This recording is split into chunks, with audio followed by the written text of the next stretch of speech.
चोरारे चालाण हेउथबा 2 quintal 10 kilo गंजेई और गोटे car को पुलिस जबत करने सहित जड़े अभियुक्त को गिरफ्त करिसेंती। तेबे गतकाली संध्यारे रायगड़ा जिला गुणपुर पुलिस पक्षरु मोटर जान जांच करा जाउथबा समय रे विक्रमपुर आड़ू पारलाख्यामुंडी अभिमुखे अति द्रुत गति जाउथबा एक कार को अटकाई पुलिस जांच करथिले।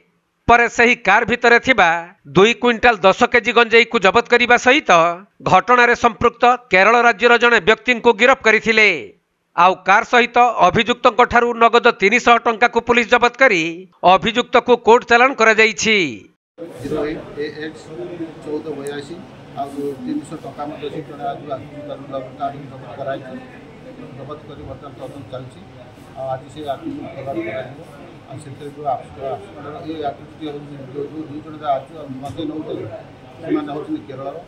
ଆଉ ଯେଉଁ ଆकृତି ବର୍ତ୍ତମାନ ଧରା ପଡ଼ିଛି ତା ନାଁ ହେଉଛି ରେବିନି ରେଜି। ଆଉ ଜଣେ ଜିଷ୍ଣୁ ବୋଲି ଯେଉଁ ଗୋଟେ ଖସିବାକୁ ସକ୍ଷମ ହେଇଛି।